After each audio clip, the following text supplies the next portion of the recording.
A black dad saw the theft before the crowd saw the crime. At a downtown bus stop, Malcolm Hayes stepped between an old man's briefcase and the clean-cut commuter reaching for it. 1 second later, phones were in the air. The white commuter shouted that Malcolm had attacked him. The old man tried to speak, but his knees gave out before anyone listened. By the time police arrived, the thief looked frightened. Malcolm looked trained, and that was all the crowd needed. The bus stop sat beneath a strip of tired glass and steel, where morning light bounced off office windows and turned every face into a reflection before it became a person. People waited in loose lines that were not really lines. A woman balanced coffee against her phone. A construction worker kept one hand on the strap of his tool bag. 2 college boys argued about a missed transfer. The city moved around them with the restless impatience of a place that believed every delay was personal. Malcolm Hayes stood near the end of the shelter, half in shade. He had learned not to take the center of a public space unless the space gave him no choice. His jacket was plain, dark gray, work-worn at the cuffs. His boots had old rain dried into the seams.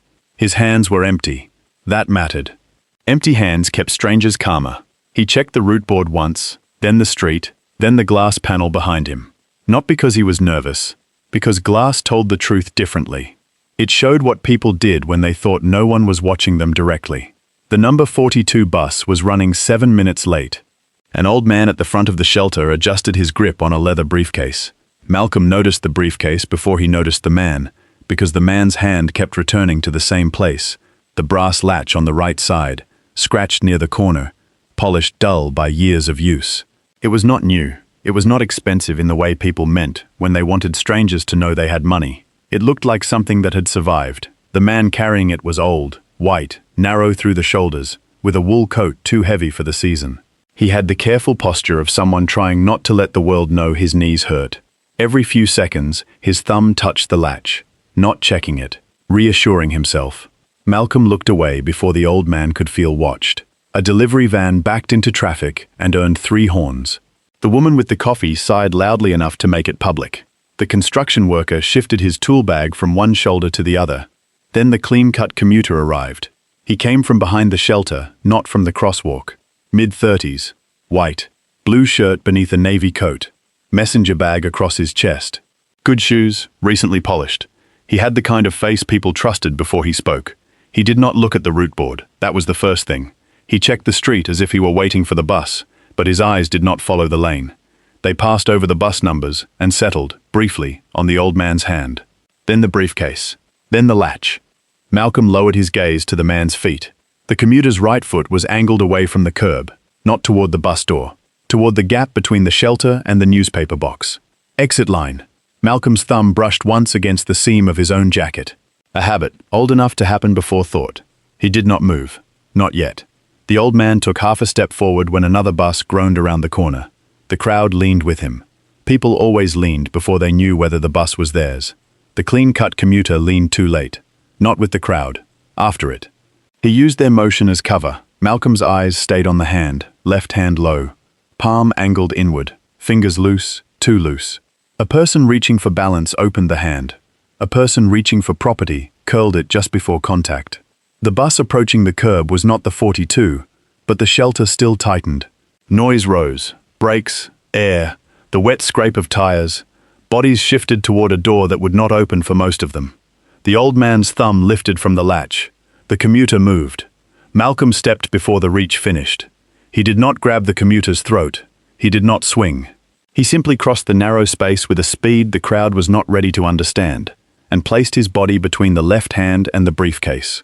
His forearm came up low, blocking, not striking. The commuter's fingers hit Malcolm's sleeve instead of brass. For 1 thin second, everything was clear. Malcolm saw the commuter's eyes flatten. The commuter saw that Malcolm had seen him. The old man saw only movement. Then the second ended. "Hey!" the commuter shouted, stumbling backward harder than he needed to. "What the hell, man?" The bus doors opened with a sigh. No one boarded. A woman jerked her phone up. One of the college boys said, "Yo, what happened?" The construction worker took a step back. 3 people turned at once, and none of them turned far enough to see the briefcase latch. Malcolm kept his hands visible. "Sir," he said to the old man, low and steady, "keep hold of your case." The old man blinked. His mouth opened, but the sound did not come out clean. The commuter raised both hands now, Both. A performance with perfect timing. I was just standing here, he said. Loud enough for the shelter, the sidewalk, and the first row of bus passengers to hear. This guy came at me. Malcolm looked at him once. Not long. Long enough. Your left hand was on the latch side, Malcolm said. What?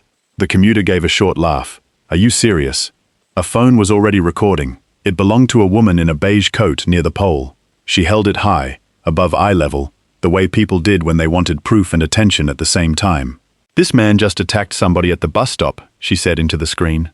Malcolm heard the word settle, not fall.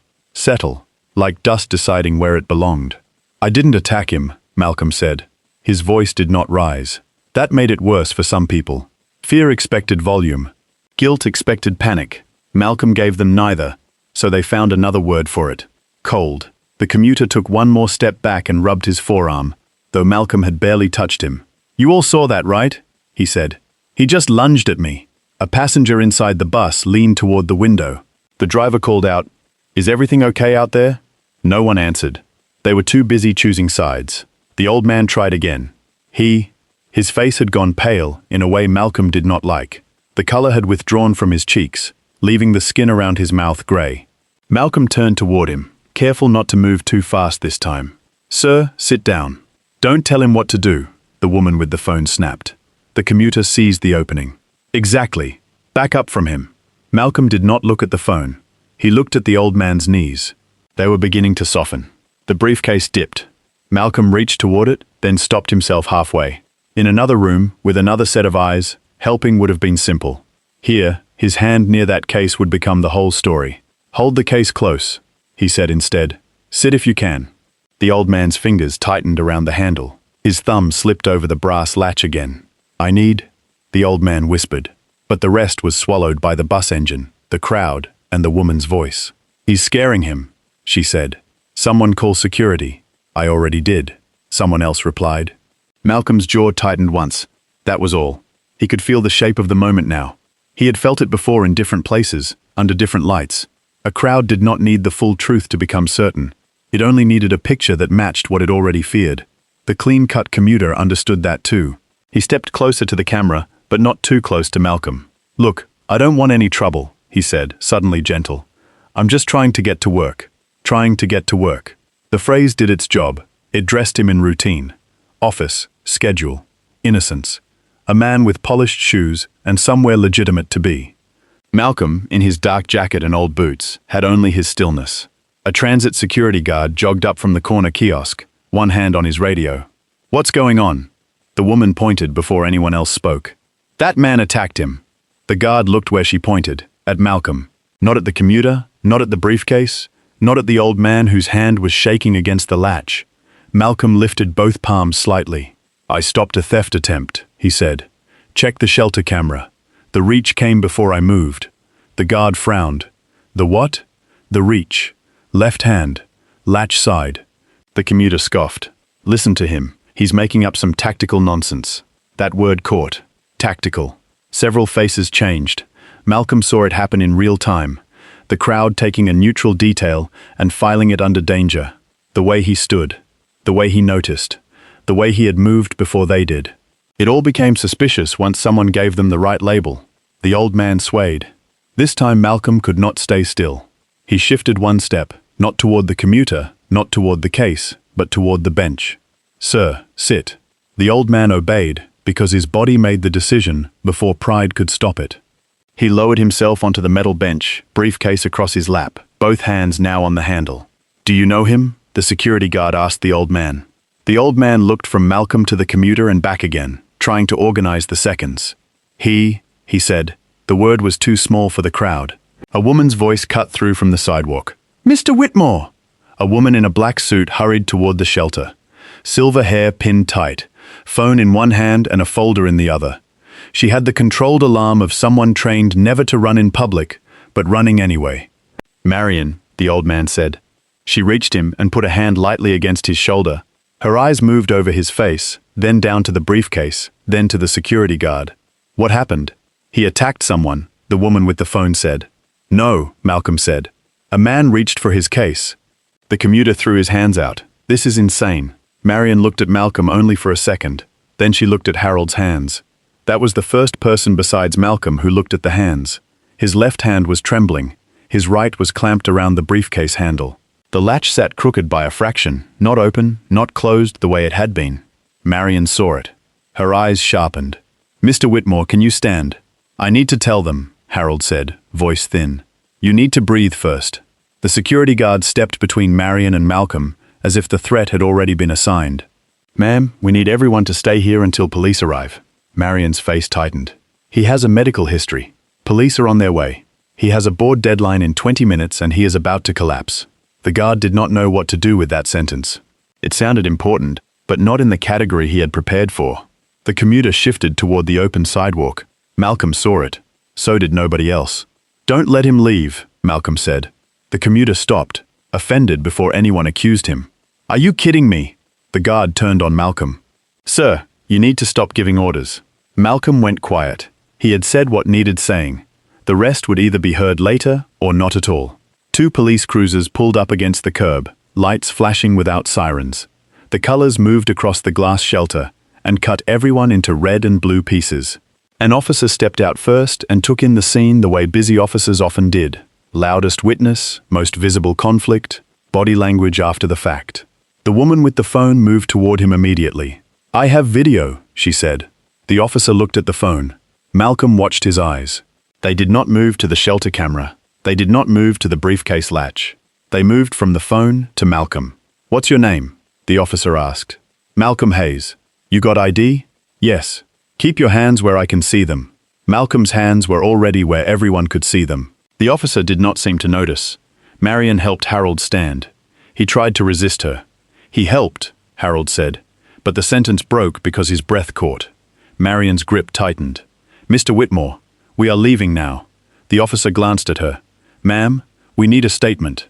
"You will have one," she said, "after I make sure he does not end up on the pavement." The officer hesitated. Harold's age, Marion's suit, the name she had used, the briefcase, the sudden complexity of the scene, all of it made him choose the path that looked easiest. "Fine. We'll follow up." Malcolm looked at Harold. Harold looked back with frustration and something like apology, but his body was failing him faster than his intention could repair. "I'll come back," Harold said.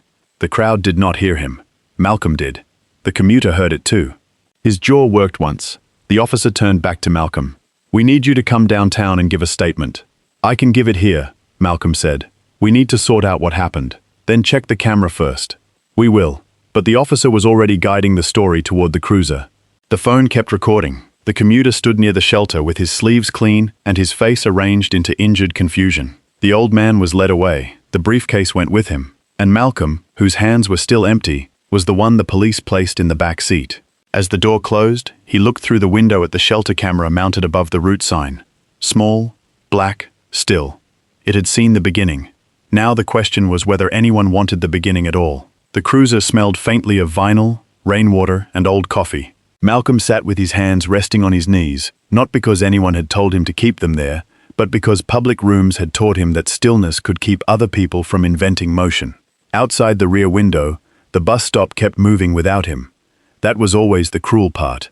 A thing could happen to you in public, and the public would still go back to checking the time. The officer in the driver's seat did not look back right away. He set a tablet on the mount, lowered the radio, and watched the sidewalk through the windshield. "You comfortable back there?" It was the kind of question that was not really a question. "I'm fine," Malcolm said. "We're just going to get a statement." "I offered one here. We need to separate everybody out." Malcolm looked through the side mirror. The clean-cut commuter stood near the shelter with another officer, one hand rubbing his forearm, his face arranged into wounded restraint. He knew how much pain to perform. Not too much. Too much would look fake. Just enough to make the officer lean closer. Malcolm had seen men like that before. Not the same job, not the same city, not the same target, but the same instinct. Let the room do half the work. "Are you separating him too?" Malcolm asked. The officer's eyes flicked to the mirror, then away. "We're handling it." That was not an answer. The cruiser pulled away from the curb. At the bus stop, the woman in the beige coat turned her phone toward the car as it left, as if the ending were the proof. She had missed the reach, she had missed the latch, she had missed the old man's thumb lifting at the exact wrong second. But she captured Malcolm in the back seat of a police cruiser. For most people, that would be enough. The video went up before the cruiser reached the second light. Dana Mercer posted it with a caption that sounded careful enough to feel responsible. Scary moment downtown. Man attacks commuter near elderly gentleman at bus stop. Police involved. Stay alert. She did not know Malcolm's name. She did not know Caleb Voss's name either. But the camera had found Malcolm's face clearly. The first comments came fast. One person saw motion without beginning. Another supplied motive. A third added certainty. By the time 10 strangers had spoken, the story had grown teeth. Why is he so calm if he didn't do anything? Poor old man looks terrified. The guy in the blue shirt looks shaken. Hope he presses charges. Anybody know if the old man is okay? A retired teacher asked whether anyone had checked the shelter camera. No one answered her. The clip was only 26 seconds long. It began with Malcolm already standing between Caleb and Harold. It showed Caleb stepping backward with his hands up. It showed Dana saying, "This man just attacked somebody at the bus stop." It showed Malcolm saying, "I stopped a theft attempt." It showed Harold pale and seated with the briefcase across his lap. It did not show Caleb's eyes tracking the latch. It did not show his foot angled toward the gap. It did not show his left hand curl before contact.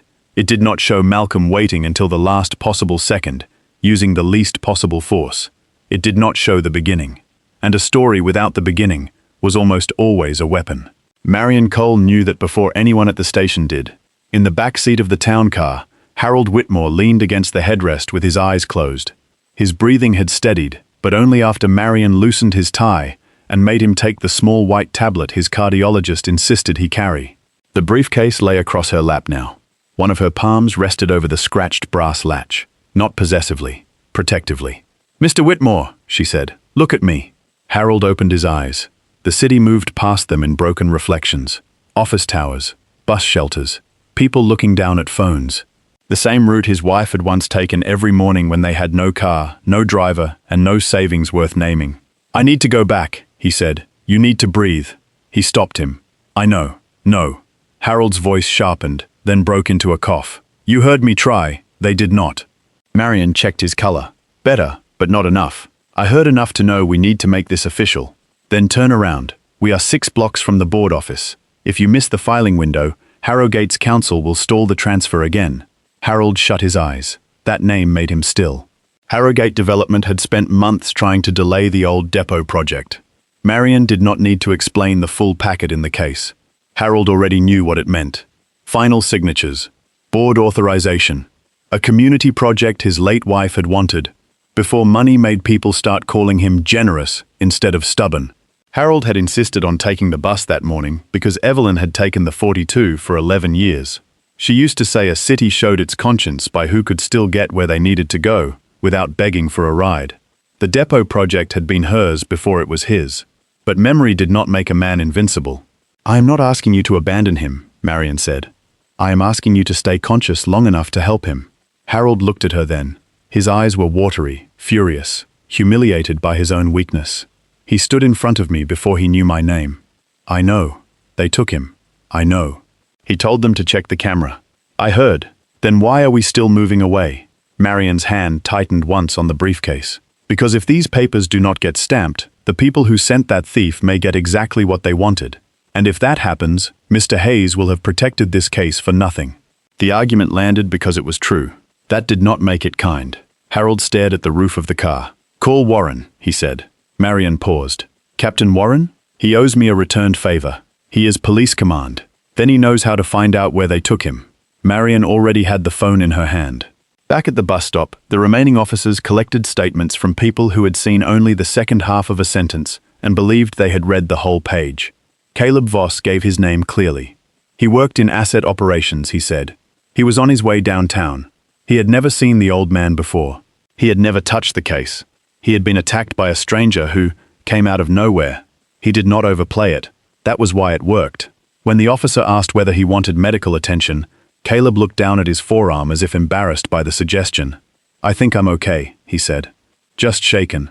The officer nodded with the sympathy people give restraint when it comes in the right package. The bus driver, Tasha Reed, remained in her seat with both hands on the wheel, though the bus had gone out of service the moment police lights blocked the lane. She had seen more than the passengers had, not everything. Enough. She had seen the blue-shirted man standing too close to the old gentleman before the bus arrived. She had seen Malcolm move only after the blue-shirted man's hand dropped toward the case. She had seen Dana begin recording late, but the officer had not asked her first. He had asked the person with the video. Tasha opened the driver's window. "Officer," she called. The officer turned halfway. "I saw part of it. Stay there. We'll get to you." He did not get to her.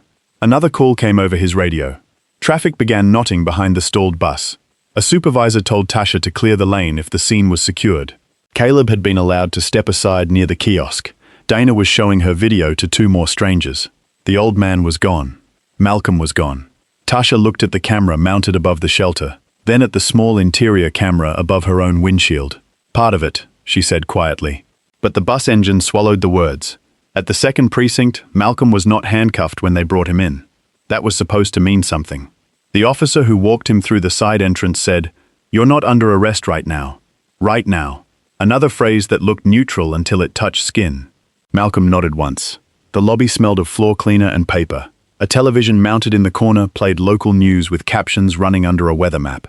Behind the front desk, a young officer glanced up, looked at Malcolm, looked at the officer beside him, then looked back to the screen. Recognition did not require a name.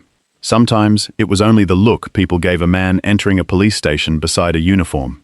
"Have a seat," the officer said. Malcolm sat, not too far back, not too close to the edge, feet flat, hands visible. A woman across from him held a tissue in both hands and stared at the floor. A teenager in a red hoodie whispered to his mother. Somewhere behind a closed door, a phone rang 3 times and stopped. Malcolm looked at the clock. 9:42. He marked it without meaning to. The officer noticed. "You got somewhere else to be?" "Work," Malcolm said. "You left work? Finished a shift. What kind of shift?" Malcolm looked at him. The question was small, but it had opened a door the officer had not yet earned. "Maintenance contract." The officer wrote it down. Maintenance. Malcolm watched the word become part of him. At the bus stop, polished shoes had meant commuter. At the station, maintenance meant something else. Something lower. Something easier to doubt. A door opened down the hall. Officer Bradley Kerr stepped out with a folder in one hand, and Dana Mercer's video paused on a tablet in the other.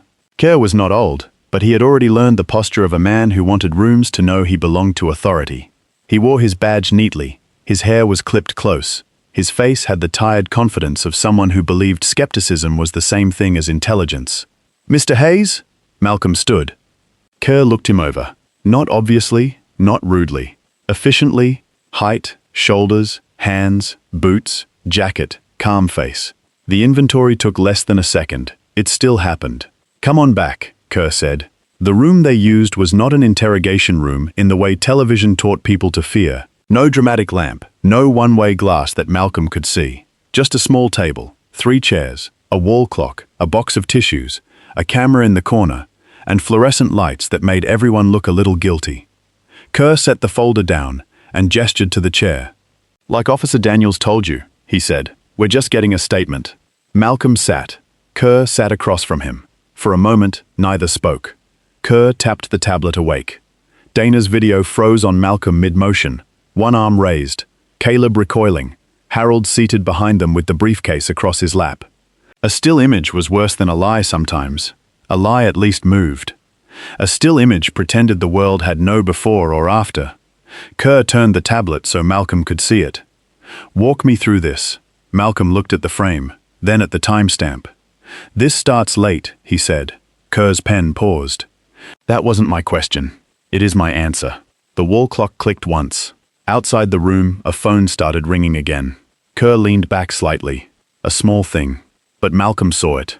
The first mark against him had been made. Kerr did not like the answer. Malcolm could tell from the way the officer's pen came down against the paper, not hard enough to be called anger, not soft enough to be called patience. "This starts late," Kerr repeated. "Yes. You've seen the whole recording." "No. Then how do you know it starts late?" "Because it starts after I moved." Kerr watched him for a moment. The fluorescent light above the table gave the officer's eyes a flat shine. The camera in the corner made a small mechanical hum that most people would have missed if they were nervous. Malcolm was nervous. He simply had no use for showing it to a man already looking for shapes to put around him. Kerr tapped the tablet screen. The frozen frame trembled beneath his finger. "You're here. The other man is backing away. The elderly gentleman is seated behind you. The witness says you lunged.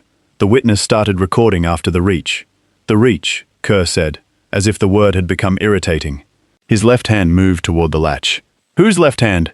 The man in the blue shirt. Caleb Voss? If that's his name? You didn't know him. No. You didn't know the elderly gentleman. No. You didn't know what was in the briefcase. No. But you decided to physically intervene. Malcolm looked at the tablet again. The still image did exactly what it had been chosen to do. It made him look like the only active force in the frame. Caleb's hands were up. Harold was seated. Dana's voice, in the clip, had already named the event for anyone watching. This man just attacked somebody. A sentence could become a cage when repeated enough. I stepped between his hand and the case, Malcolm said. That's physical intervention. Yes. So you agree. I agree I blocked him. Kerr's pen moved. Blocked him.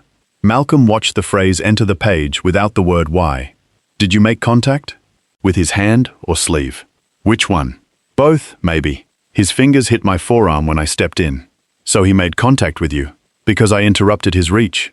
Kerr leaned back. Mr. Hayes, do you hear how that sounds? Yes. And? It sounds incomplete. The pen stopped again. Kerr gave a small smile. You correct people a lot? When the order matters. The order. Yes. Okay. Kerr turned a page in the folder. Let's talk about order. You were at the bus stop first? Yes.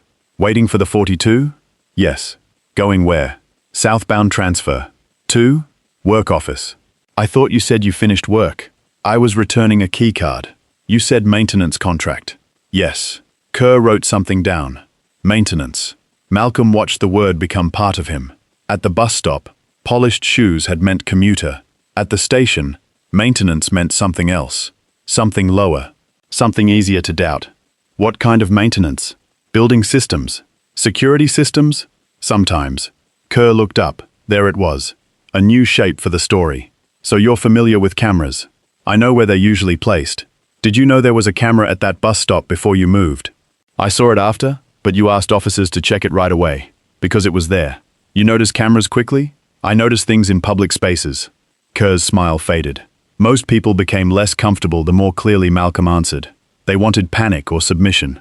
They wanted anger they could file. They wanted confusion they could lead. Calm made them feel as if a door existed somewhere in the room and they were the only one who could not see it. Kerr played the clip. Malcolm watched himself from the outside. He disliked that. Not because the movement was wrong. The movement was exactly what it had needed to be. Short step, low forearm, no strike. Feet planted just long enough to block, not pursue. It was clean. Too clean, maybe. That would become part of the problem. On screen, Caleb recoiled. Dana's voice rose. Harold sat with the case. Malcolm said, I stopped a theft attempt. Then the video shook as Dana moved closer. Kerr paused it. You don't sound surprised. I wasn't surprised. You expected him to steal it? I saw him set up for it. Meaning what? Malcolm took a breath through his nose. Details, in the wrong room, became arrogance. Expertise, in the wrong mouth, became threat. Still, he had nothing else. He came from behind the shelter, Malcolm said. Didn't check the route board. Looked at the old man's hand, then the case. Positioned himself on the latch side. Right foot angled toward the gap, not the bus door. Waited until the bus brakes covered movement. Left hand dropped when the old man lifted his thumb. Kerr stared at him. The clock clicked twice. That's a lot to notice. It happened. In a few seconds. Yes. You expect me to believe you tracked all that in a few seconds. I don't need you to believe it. I need you to check it. Kerr's jaw shifted. Malcolm had not raised his voice. He had not insulted him. But the sentence had still entered the room as a challenge. Kerr placed the tablet face down. You understand why we have concerns. I understand you have a partial video. We have a witness statement. You have a witness who started filming after the first movement. We have a man saying you came at him. You have a man whose hand was on the wrong side of a briefcase. You keep saying that like it proves something. It will if the camera angle is clear. And if it isn't? Malcolm did not answer right away. Kerr watched the pause. Malcolm knew what he saw. Calculation. Evasion. Maybe fear. The truth was simpler. Malcolm was deciding how much of his own life he wanted to hand to a stranger who had already started folding it into something ugly. If it isn't, Malcolm said, then you still have the bus driver, the shelter camera, and the old man. The old man left. He was shaken. He left before confirming your story. He tried. You keep putting words in his mouth. Malcolm's eyes lifted. That one landed closer. I heard him. What did he say? He said, he helped. You were in the middle of a crowd, engine noise, people yelling, police arriving, but you heard an elderly man speak under his breath. I was watching him. You were watching everybody, apparently. I was watching what mattered. Kerr sat forward. And who decides what mattered, Mr. Hayes? The room went quiet around the question. Not silent. Police stations were never silent. A phone rang outside. Someone laughed once down the hall. But inside that room, the question took up more space than its words. Malcolm looked at the officer. The person who saw the reach, he said. Kerr's expression closed. There was a moment in every interview when the person asking questions decided whether precision was help or resistance. Kerr had just decided. Why didn't you just call out? No time. Warn the old man? No time. Alert the driver? No time. But enough time to step in. Yes. You see how convenient that is. It was not convenient. No? No. Then what was it? Necessary. Kerr made another note.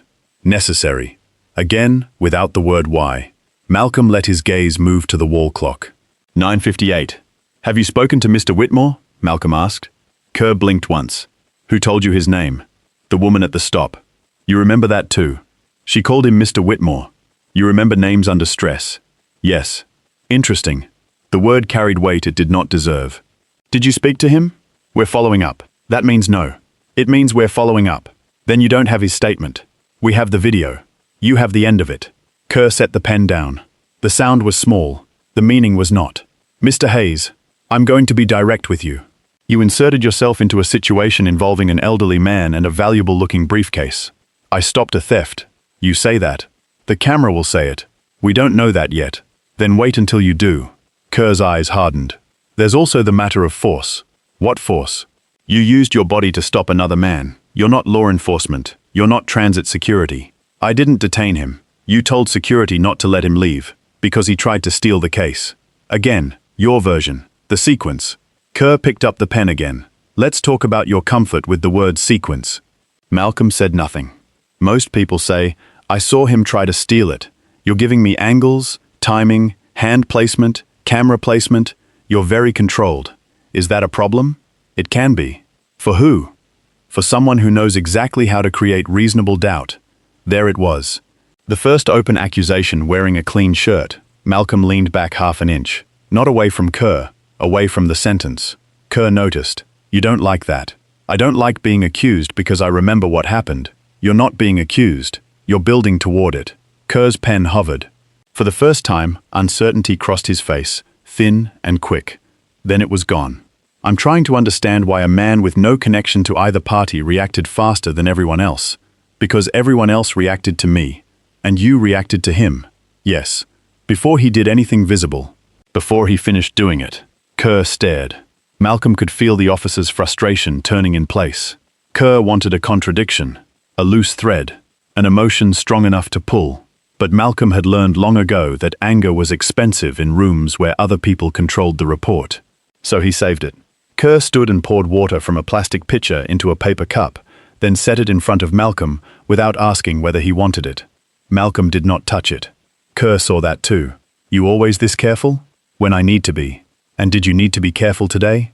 At the bus stop, yes. Because you knew you were doing something questionable? Because I knew people might misunderstand what they saw. Kerr tilted his head slightly. You thought about that before you moved? Yes. But you moved anyway. Yes. That's a strange choice. No, Malcolm said. It is the only part of this that was simple. Kerr looked at him for a long moment. The statement did not fit the picture he wanted. Outside the room, footsteps passed. A door lock clicked with a heavy mechanical certainty that touched the back of Malcolm's neck. He did not turn. Kerr returned to his chair. Tell me about your prior experience. With what? Physical restraint. Malcolm's face did not change. That was not effort. It was training. It was age. It was the long discipline of not giving every room the satisfaction of seeing where it had struck. I blocked his arm. That's not what I asked. I know. Answer the question. Be specific. Kerr sat back. You ever work security? No. Military? Malcolm held the officer's gaze. The question was fair in a narrow sense. His movement had looked trained. His language had sounded trained. But the room around the question was not fair. Kerr was not asking to understand how Malcolm saw danger.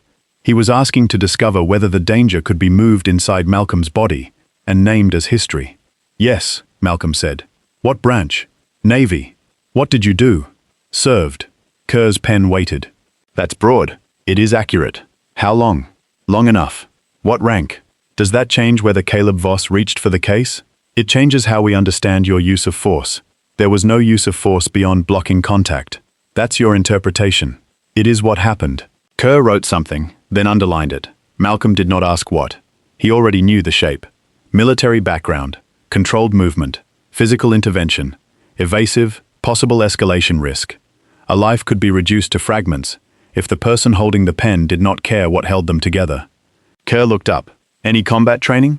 Malcolm almost smiled. Not because it was funny, because it was so far from the point and exactly where the point had always been headed. I was trained to recognize threats, he said, and respond to them. Yes, with violence if necessary, with restraint when possible. Kerr's eyes sharpened. When possible. Yes. And today you decided restraint meant stepping into a stranger. Today restraint meant not letting him get the case and not hurting him more than necessary. He says he was frightened. Frightened is not injured. You don't get to decide what another person felt. No. But you can verify what I did. Kerr was quiet. The camera hummed. Malcolm finally touched the paper cup, not to drink, but to move it 2 inches away from the edge of the table. It had been close enough that an accidental elbow could knock it over. He moved it without thinking. Kerr watched the motion. You're aware of everything in the room. I try to be. Why? Because rooms change. Kerr made another note. It was almost impressive, the way he could turn survival into suspicion. A knock came at the door. A young officer leaned in. Officer Kerr? The woman from the bus stop called twice. Marion Cole. Says Mr. Whitmore is on his way to the board office, then coming here. She says she has information. Kerr's expression shifted just enough. Malcolm saw it. Not fear. Irritation. An outside fact had entered before he had finished shaping the inside story. What information? Kerr asked. She didn't give details. Said the man you brought in prevented a theft. The young officer glanced at Malcolm, then away. Kerr closed the folder halfway. We'll call her back. She asked for Captain Warren. The name changed the room more than it should have. Kerr's hand stilled on the folder. Why? Didn't say. The young officer left. For 2 seconds, Kerr said nothing. Captain Warren meant something in this building. Not to Malcolm yet, to Kerr.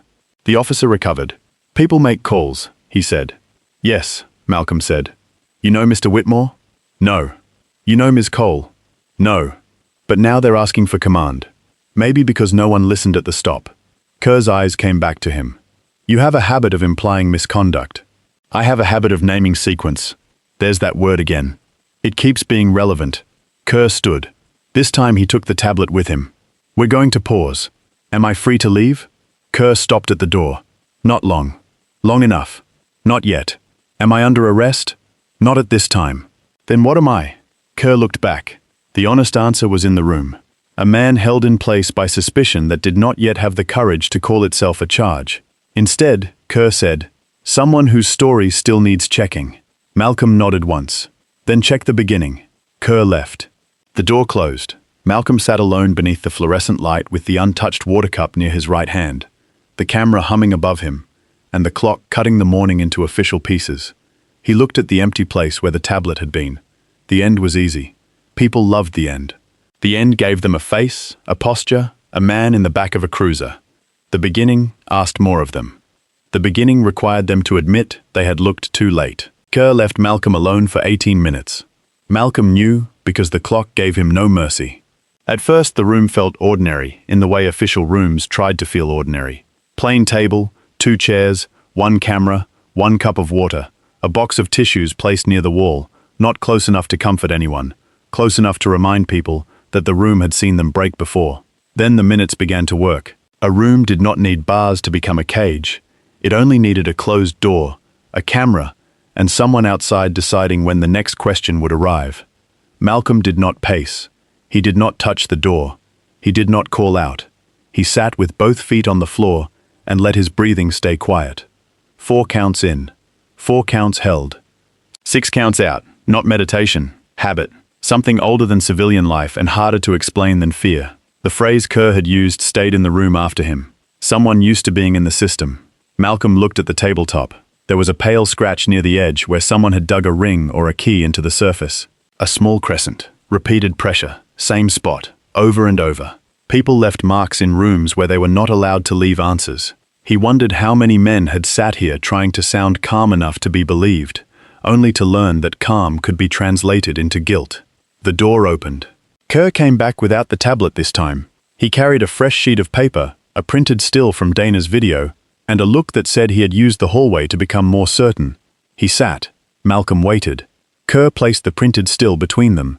The image showed Malcolm mid-motion again. Frozen arm. Caleb recoiling. Harold in the background. A woman's blurred hand at the edge of the frame. Phone raised. "Let's try this another way," Kerr said.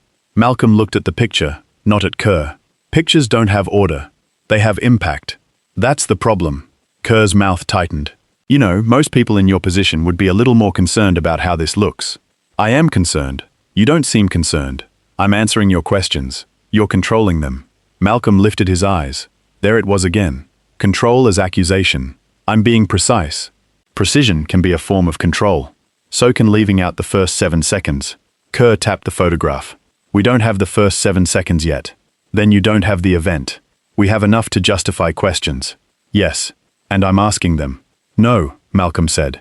"You're asking why I don't fit the picture." Kerr leaned back slowly, as if giving Malcolm enough rope to make the wrong shape. "What picture is that?" "The one where he belongs at the bus stop and I don't." For the first time, Kerr did not answer quickly. A sound moved through the hallway outside.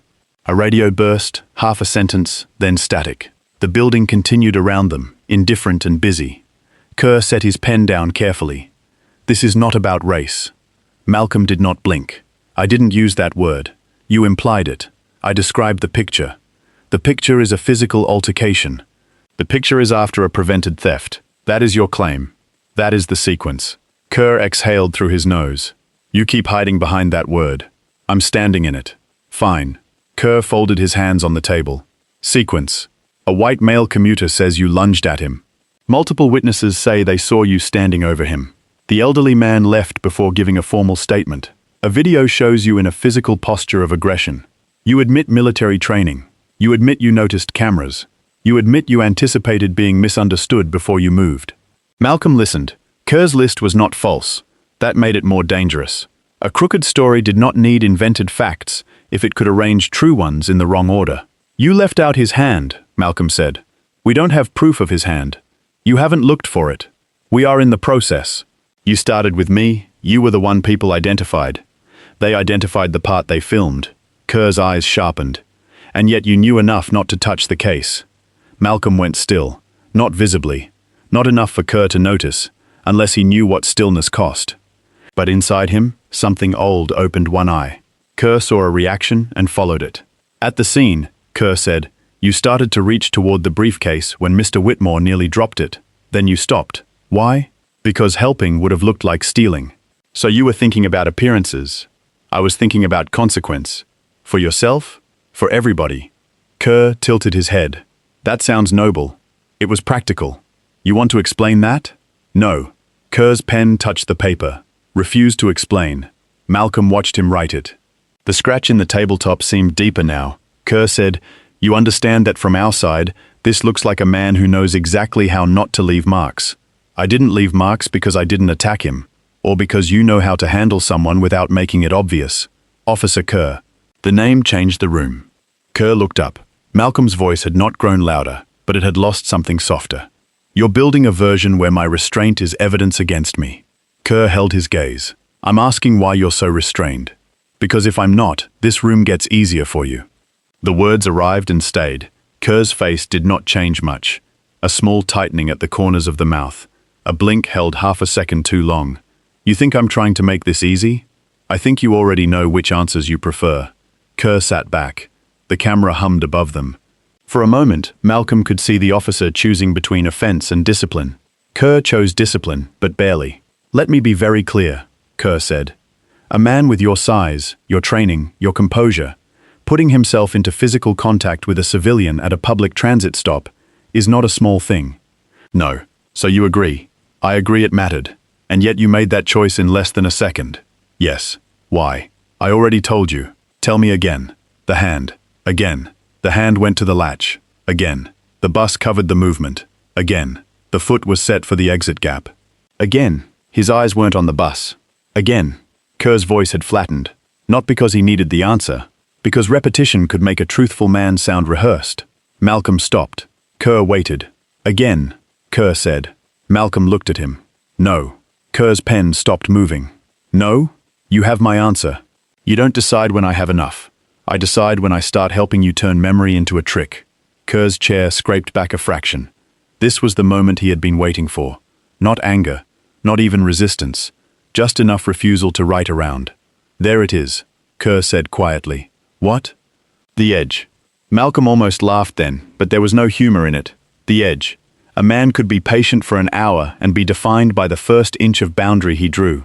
Kerr gathered the papers into a neat stack. Do you know how many men come in here saying they were just trying to help? No, a lot. I'm not responsible for them. No, but I'm responsible for figuring out which ones are telling the truth. Then get the footage. We are. Get the bus driver. We will. Get the old man. We are trying. And question Caleb Voss like you're questioning me. Kerr's eyes came up. You don't know how we're questioning him. He's not in this room. That doesn't mean he's not in a room like this. The sentence landed harder than Malcolm intended. Or maybe exactly as hard as it needed to. Kerr looked toward the door, then back. His face had cooled. You have a problem with authority, Mr. Hayes? Malcolm felt the old phrase before it came. Not because Kerr had spoken it yet, but because rooms like this had a limited shelf of labels. Non-compliant, agitated, defensive, uncooperative. The words were always waiting.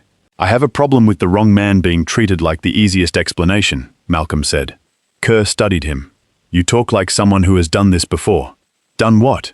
Sat in a room and measured every word. Malcolm's fingers relaxed against his knees. That was closer than Kerr knew. He remembered another room years ago, not a police station, not a battlefield, not a place with fluorescent lights. A train platform. A man in a brown coat, a woman with a stroller, a hand inside a jacket that did not match the weather. Malcolm had seen it then too. Not the weapon, the preparation. The tightening before intent became action. He had waited. 1 second, maybe less. Long enough to ask himself what everyone would see if he moved first. Long enough for the man in the brown coat to move instead. Memory did not return as a scene. It returned as weight. Kerr mistook the pause for weakness. There it is again, he said. What? You going somewhere else in your head? Malcolm brought his eyes back. I'm here. You sure? Yes. You ever been arrested? No. Detained. Malcolm did not answer immediately. Kerr's pen lifted. There's a difference, Malcolm said. That's not a no. I've been questioned. For what? For being present. Kerr's expression changed in a way that tried to hide interest. Present where? Places where people needed help and the wrong people didn't like how it looked. That happens to you a lot? Enough. Maybe there's a reason. The sentence crossed the table and showed itself. Kerr seemed to hear it only after saying it. Malcolm did not move. That was the part that made it worse. If he had flinched, Kerr could have pretended he had not meant it that way. If he had snapped, Kerr could have moved the conversation back to behavior. But Malcolm only looked at him, and the sentence sat there naked between them. Maybe there's a reason. Kerr cleared his throat. I mean, patterns matter. Yes, Malcolm said. They do. The wall clock clicked. Kerr looked away first. A knock came again. This time the door opened before Kerr answered. The young officer from before leaned in, lower voice now. Officer Kerr, Captain Warren wants the file. Kerr frowned. What file? This one. Why? He said now. Kerr's irritation returned, but something under it shifted. Command was command. He gathered the folder and stood. Stay here, he told Malcolm. Malcolm looked at the closed camera above them. I wasn't leaving. Kerr left with the folder. This time, the door did not close all the way. A narrow wedge remained, just enough for sound to travel. Malcolm did not lean toward it. He did not need to. Voices moved in the hallway, low and partially swallowed by distance. Kerr first. Sir, it's a bus stop altercation. We're still sorting statements. Another voice answered. Older, lower, calm in a way Kerr was trying to imitate and had not yet earned. You printed a still from a partial civilian video. We're working with what we have. No. You're working with what arrived first. A pause. Then Kerr. The subject has military background. He admits intervention. He's unusually controlled. The older voice did not answer right away. When he did, The temperature of the hallway seemed to change. Controlled is not probable cause. No, sir, but his movement pattern. Did you review the full shelter footage? Pending. Bus camera. Pending. Driver statement? Not yet. Victim statement. Mr. Whitmore left the scene because he was medically unstable. Kerr was silent. Malcolm looked at the tabletop scratch. Mr. Whitmore had reached someone. Or Marion had. The older voice continued. Bring me Hayes. Kerr said something too low to catch.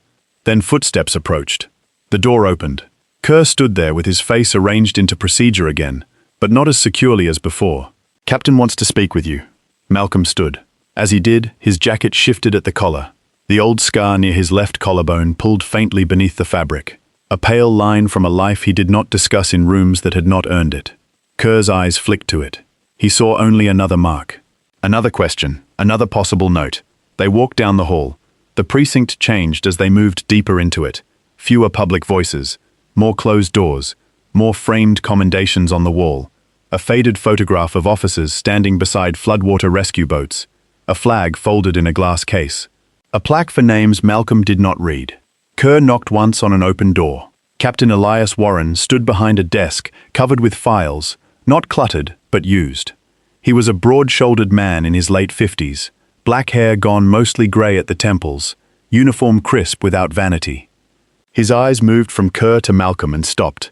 Not on Malcolm's face first, on his stance, then his hands, then the scar just visible above the collar. The captain's expression changed so slightly that Kerr almost missed it. Almost. Mr. Hayes, Warren said. Malcolm nodded. Captain. Warren looked down at the file. Then back up. Malcolm Hayes? Yes. Virginia Beach? The words were quiet. Kerr looked from Warren to Malcolm. Malcolm did not answer immediately. The old life had many doors. Most of them stayed closed because he had built a civilian life by refusing to let every crisis drag him back through them. Warren understood the pause. He did not push. Instead, he straightened. Not dramatically, just enough. Chief Hayes, he said. The title entered the room and changed the air. Kerr's face shifted. Confusion first, then discomfort, then the beginning of a question he did not know how to ask. Malcolm's jaw tightened once. I'm retired, he said. Warren gave a small nod. Respect, not performance. I know. Kerr looked at the file in his own hand as if it had betrayed him by not speaking sooner. Warren did not look away from Malcolm. I also know men do not earn that kind of stillness by accident. The room held. For the first time since the bus stop, Malcolm was not being studied like a threat. He was being recognized as someone who had spent a lifetime learning when not to become one. Warren turned to Kerr. Get the full footage, he said. Sir, we requested, now. Yes, sir. And Officer Kerr? Kerr stopped. From this point forward, sequence first, story later. Kerr's mouth opened, then closed. Yes, sir. Warren looked back at Malcolm. Sit down, Mr. Hayes. Let's start at the beginning. The word beginning landed differently this time. Not as a demand. As an apology the room was not yet ready to say out loud. Harold Whitmore hated the town car. He hated the soft leather seats, the tinted windows, the quiet glide of money pretending the city did not have potholes. He hated the way people stepped back from it before they saw who was inside. Most of all, he hated that Marion was right.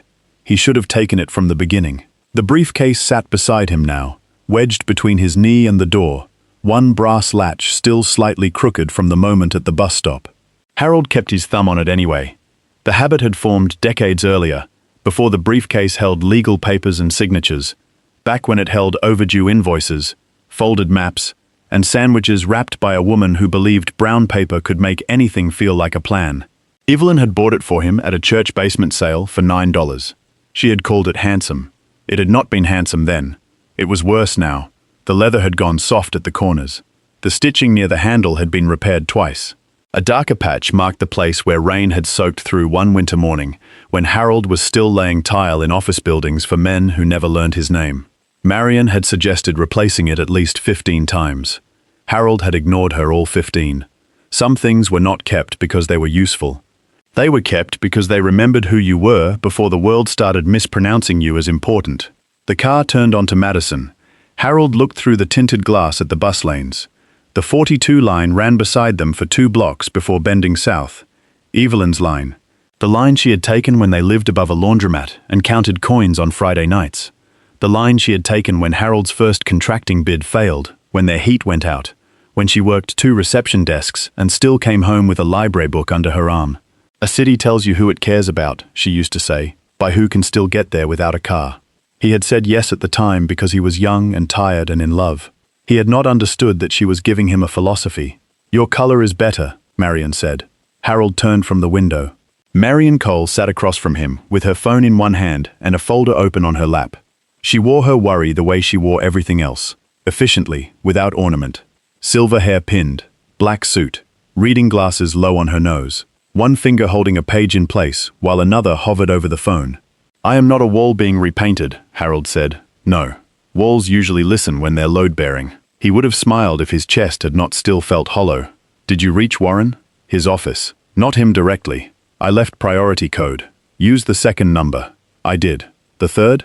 I am about to. Harold closed his eyes. The man at the bus stop came back in pieces. Not his face first, his stillness. The exact second he moved. The way he did not shove the young man as much as become a wall, in the only place a wall mattered. Harold had felt the briefcase shift before he understood why. One moment the latch had been under his thumb. The next, a stranger's fingers were there, and then they were not. Because the black man had stepped in. Because Malcolm Hayes had seen what Harold, with the case in his own hand, had not.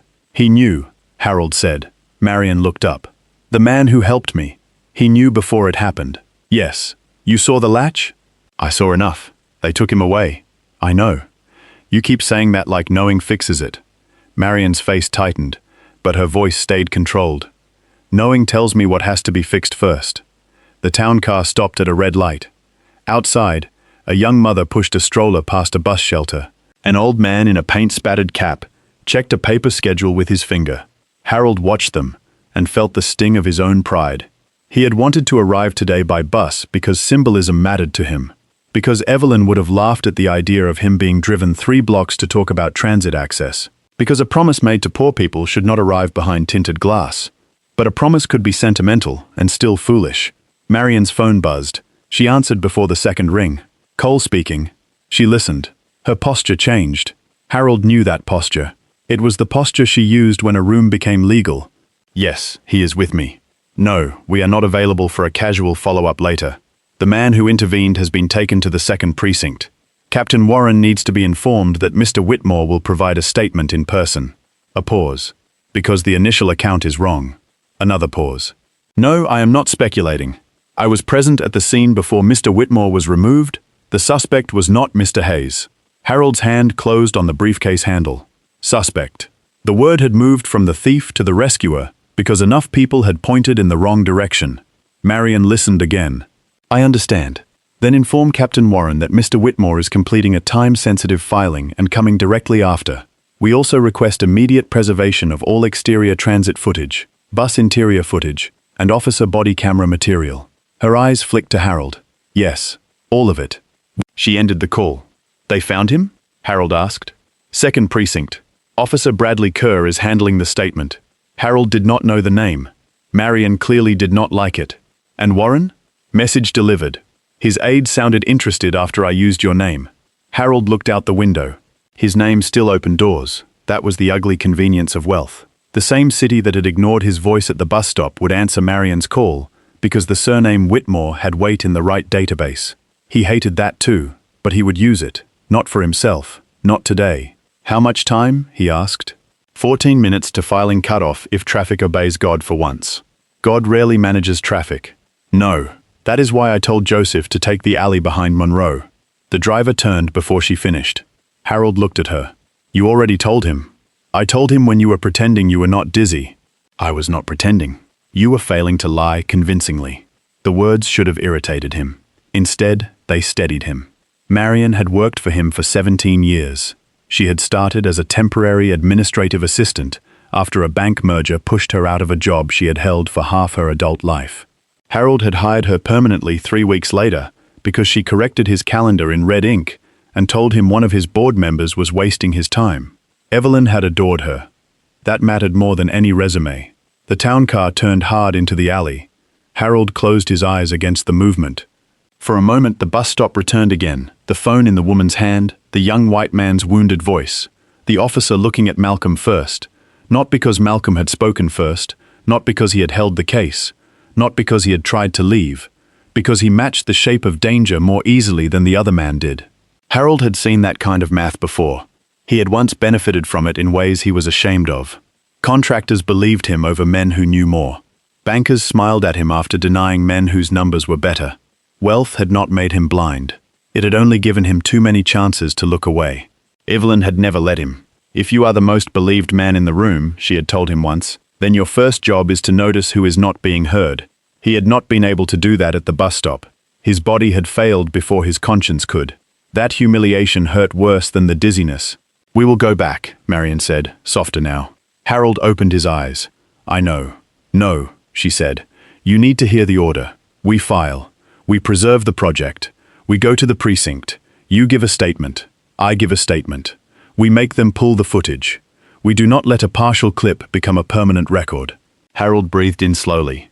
The car emerged from the alley behind a stone building with old bronze doors and a security desk Harold had always found too glossy. The board office occupied the third floor. It smelled of waxed floors, expensive paper, and people who used urgency only when money was late. Joseph opened the car door. Marion stepped out first, then turned back. "Can you walk?" "I can be angry. It is nearly the same thing." "No, it is not."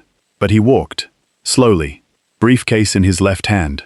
Marion at his right elbow, close enough to catch him without making it visible to the lobby. That was her gift. She protected a person's dignity as carefully as she protected a schedule. A security guard looked at the briefcase, then at Harold's face, and stood straighter. "Mr. Whitmore." "Elevator," Marion said. The guard pressed the button before Harold reached it. Upstairs, 3 board members were already waiting near a conference table, irritated in the way powerful people became irritated when reality failed to respect their agenda. A lawyer from Harrogate Development stood by the windows with his hands folded behind his back. He was too smooth for the hour. Harold did not like him. He did not need to. "Mr. Whitmore," the lawyer said, "we were beginning to worry the transfer might not proceed today." "Were you?" Harold asked. Marion set the folder down. No one asked why Harold was pale. No one asked why the brass latch on the old briefcase sat crooked. People in rooms like that only noticed damage when it affected a signature. The filing took 6 minutes. 6 minutes for something Evelyn had dreamed about for 30 years. 6 minutes to move a project one step beyond the reach of men who had tried to delay it. 6 minutes in which Harold's hand trembled once over the final page, and Marion placed her palm flat beside the signature line, not touching him, just reminding him where the world was. He signed. The lawyer from Harrogate stopped smiling for the first time. That helped Harold breathe. When the stamped packet came back, Marion slipped it into the folder, not the briefcase. Harold noticed. "Different bag?" he asked. "Until police finish with the latch, yes. You think they'll need it?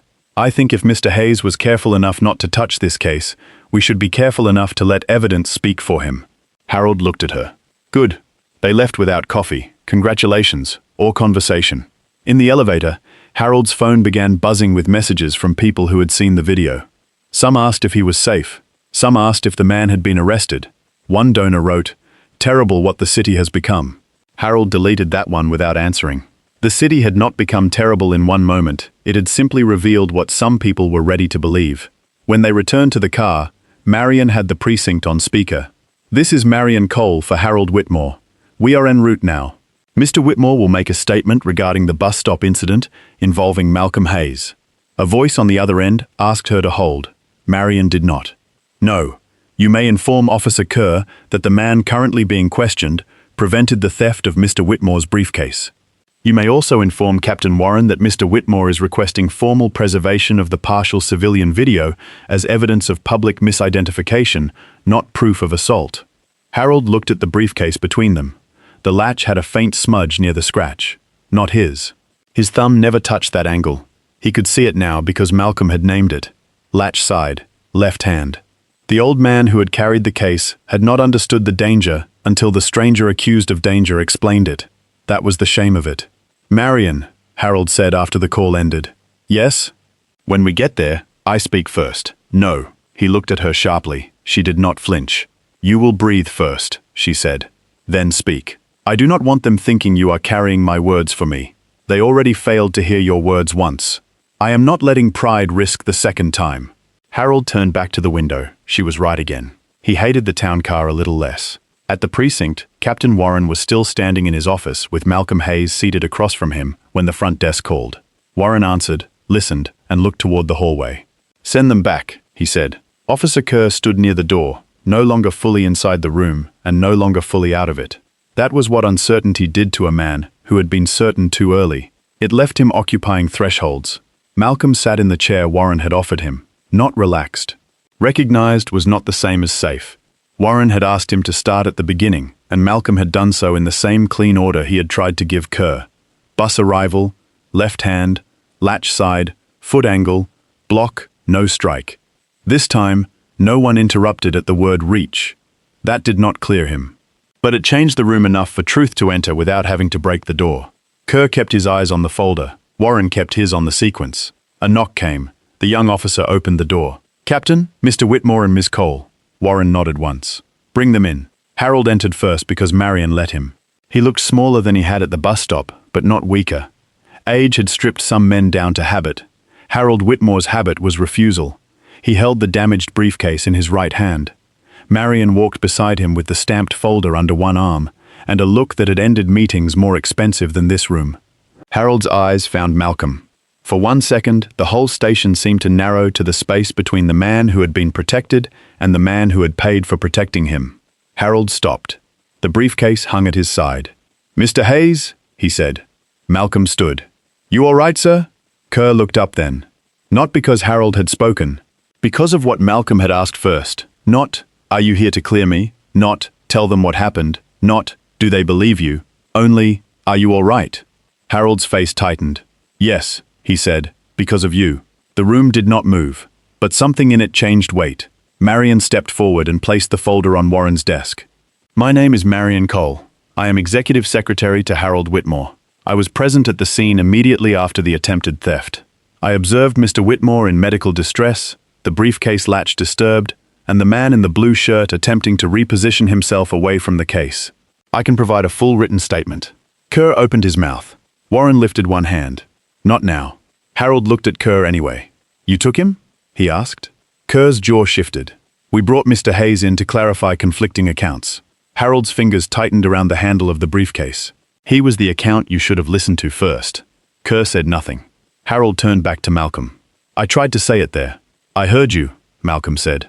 The simple answer seemed to hurt the old man more than accusation would have. Harold looked down at the briefcase. "This was in my hand because I was stubborn," he said. "I wanted to ride an old bus route for sentimental reasons. I nearly let that sentiment cost another man his name." Warren's eyes moved to the latch. "May I?" Harold set the briefcase on the desk. The sound was soft. Leather against wood. A small tired object entering the official record. Marion pointed without touching it. "The latch is displaced here. Mr. Whitmore's right thumb rests here by habit. The smudge near the lower brass edge is not his. It is also the side Mr. Hayes identified before seeing the case again." Warren looked at Malcolm. Malcolm did not speak. He did not need to. The briefcase had begun to say what the room had refused to hear. The first thing Captain Warren did was stop everyone from talking. Not with volume. With a raised hand. The gesture was small, but it carried the authority of a man who had learned that a room full of voices could still be running away from the truth. Officer Kerr closed his mouth. Marion Cole lowered her pen. Harold Whitmore kept one hand on the back of the chair in front of him, breathing slowly through whatever pride told him to hide. Malcolm stood beside the table and said nothing. He had learned long ago that when evidence finally entered a room, the worst thing a man could do was stand in front of it.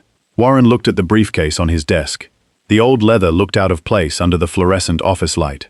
It belonged in a hallway closet, on the floor beside a church pew, in the passenger seat of an old pickup, anywhere but between a police captain, a shaken millionaire, a secretary with a legal folder, and a black man who had been treated like a suspect for seeing too clearly. "Photograph it before anyone handles it again." Kerr shifted. "We already have photographs from the scene." "Photograph it here," Warren said. The correction was not loud. That made it worse. A young evidence technician came in with a camera, then gloves, then small paper markers. She did not know the story. That was a mercy. Her eyes moved from the latch to Warren, then back to the latch. She placed one marker near the crooked brass edge and another along the lower corner, where the faint smudge sat. Flash. The room blinked white. Malcolm kept his hands at his sides. Harold watched the briefcase as if it were a living thing being examined after an injury. "That case is older than half this building," he said. No one laughed. Marion looked at him, then at the technician. "Mr. Whitmore's thumb usually rests on the top of the latch," she said. "He does it constantly. It is a habit. The lower edge is not where he holds it." Warren nodded. "We'll document that in the statement." Kerr's pen moved, but slower now. He was no longer writing a story. He was chasing one that had already begun without him. Warren turned to the young officer at the door. "Where is Voss? In interview 2. Alone? With Officer Daniels? Has he been told he's free to leave?" The young officer glanced at Kerr. That was enough. Warren's face did not change. "Do not let him leave the building." Kerr straightened. "Captain." He came in voluntarily as a witness. He gave a statement that may contradict physical evidence and video we have not reviewed. He stays until I say otherwise. "Yes, sir." The young officer left quickly. Harold's breath caught in his throat. "Contradict," he repeated softly. The word seemed to steady him. It was not justice yet, but it was the first official word that did not point at Malcolm. Warren moved to the conference screen mounted on the wall.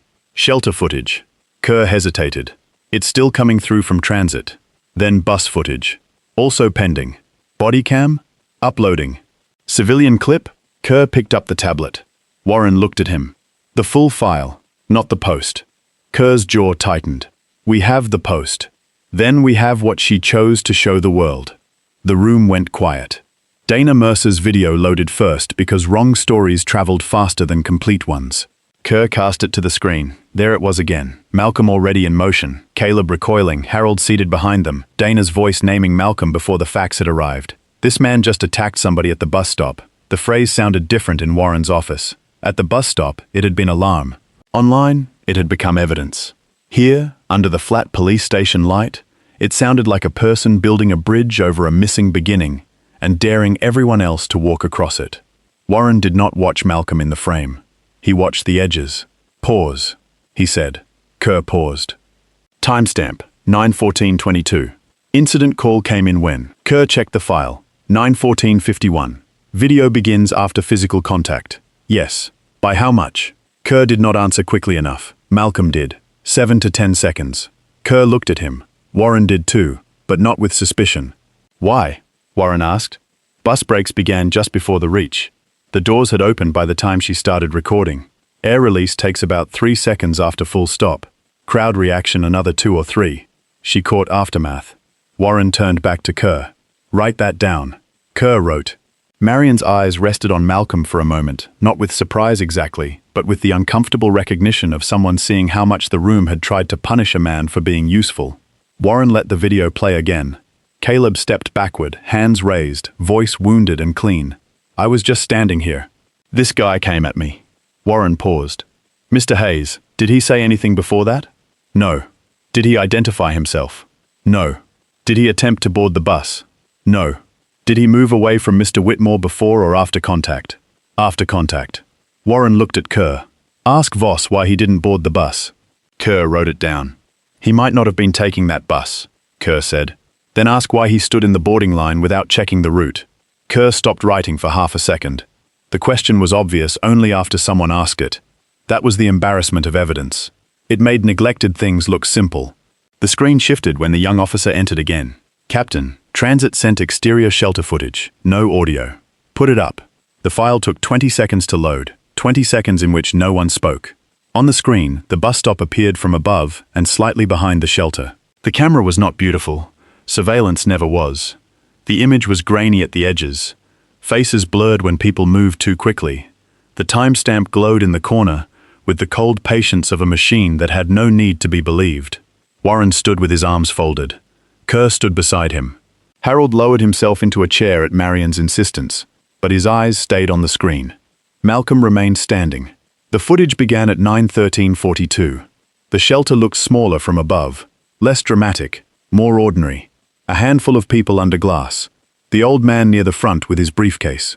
Malcolm near the rear panel, still enough to disappear if a person was not looking for him. Caleb entered from behind the shelter. Warren said, "Pause."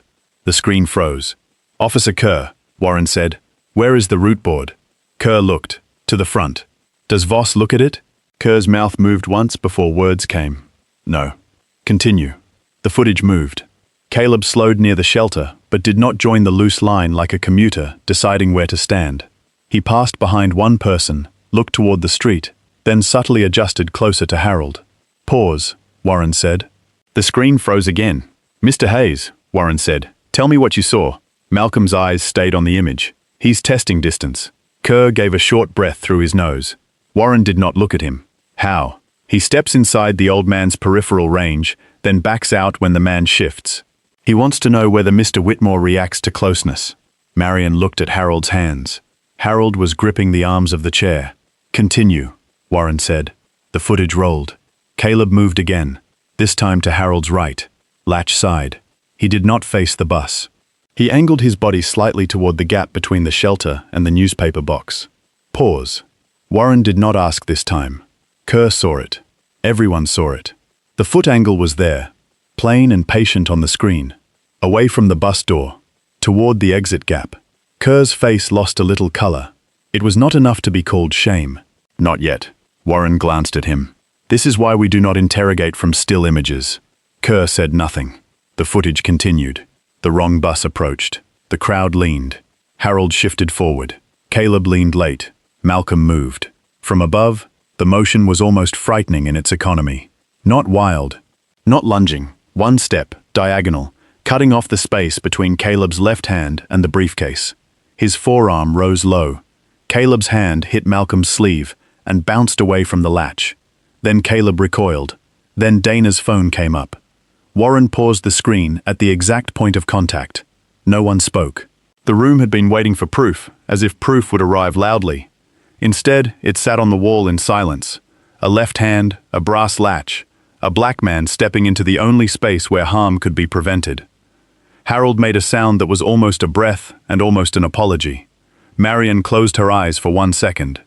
Kerr stared at the screen. Malcolm looked at the floor. Warren said, "Officer Kerr." "Yes, sir." "Who moved first?" Kerr swallowed. "Voss." "Toward what?" "The briefcase." "Who made contact?" Voss's hand hit Mr. Hayes's forearm. "Because?" "Because Mr. Hayes stepped between the hand and the case." Warren let the answer stay in the room. Then he said, "That is a different sentence than Mr. Hayes attacked him." Kerr's eyes dropped to the folder. "Yes, sir." Harold's voice came from the chair, low but steady. "He told you." No one pretended not to know who he meant. Malcolm did not turn toward Kerr. That restraint was not mercy, it was exhaustion. The young officer returned again, this time with a woman in a transit uniform behind him. Tasha Reed held her cap in both hands. Her shoulders were stiff in the way people stood when they had been told they were not in trouble, but did not fully believe it. "Captain," the young officer said. "Bus driver from the route. Tasha Reed." Warren faced her. "Ms. Reed, thank you for coming in." Tasha's eyes went first to Malcolm, then to the screen, then to the briefcase on the desk. "I should have said more at the stop," she said. The sentence came out before anyone asked a question. Warren gave her space. Tasha twisted the cap once. "I opened my window. I tried to tell the officer I saw part of it.